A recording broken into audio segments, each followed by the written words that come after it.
Құрметті досым, білгеніңіз абзал, ішкі істер органдары қызметінің негізгі азаматтардың қауіпсіздігін қамтамасыз етуге және өңірде қоғамдық тәртіпті сақтауға бағытталған заң және тәртіп қағидасы болып табылады. Әркім білу керек, бұзушылар өз әрекеттері үшін міндетті түрде жауап береді. Заң және тәртіп тек жазаны ғана емес, сонымен қатар кәмелетке толмағандардың мінез-құлқын түзетуді де қамтиды. Бұл сізге заңға бағынатын мінез-құлықтың құндылығын түсінуге көмектеседі. Егер сіз бүгін өзіңізден бастасаңыз, сіз де еліміздің заңға бағынатын азаматы бола аласыз.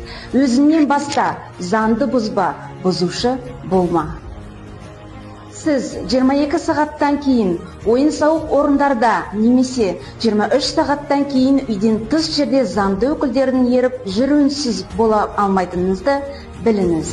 Әйтпесе, ата-аналарға қатысты Қазақстан Республикасының әкімшілік құқық бұзушылық туралы кодексінің 442 бабына сәйкес ескертуден бастап 7 айлық есептік мөлшеріне айыппұлға дейін әкімшілік ықпал ету шаралары қолданылатын болады.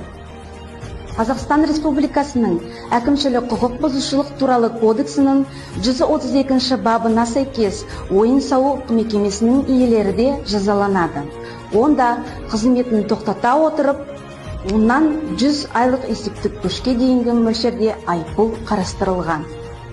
Білгеніңіз абзал, 14 жастан 16 жасқа дейінгі кәмелетке толмағандарға ұсақ бұзақылық жасағаны үшін ата-аналарына немесе оларды алмастыратын адамдарға 7 айлық есептік көрсеткіш мөлшерінде айыппұл салуға әкеп соғады.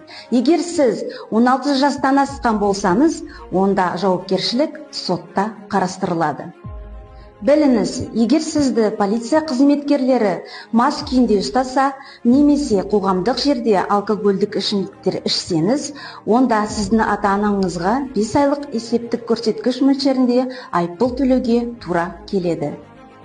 Білгеніңіз абзал, Қазақстан Республикасының Конституциясына, неке, ерлі-зайыптылық және отбасы туралы кодексіне және бала құқықтары туралы заңына сәйкес балаларға қамқорлық жасау және оларды тәрбиелеу ата-аналардың табиғи құқығы мен міндеті болып табылады.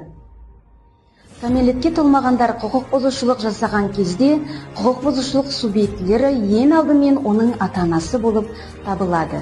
Әкімшілік жауапкершілік 16 жастан, ерекше жағдайларда 14 жастан басталады. Ал қылмыстық жауапкершілік 16 жастан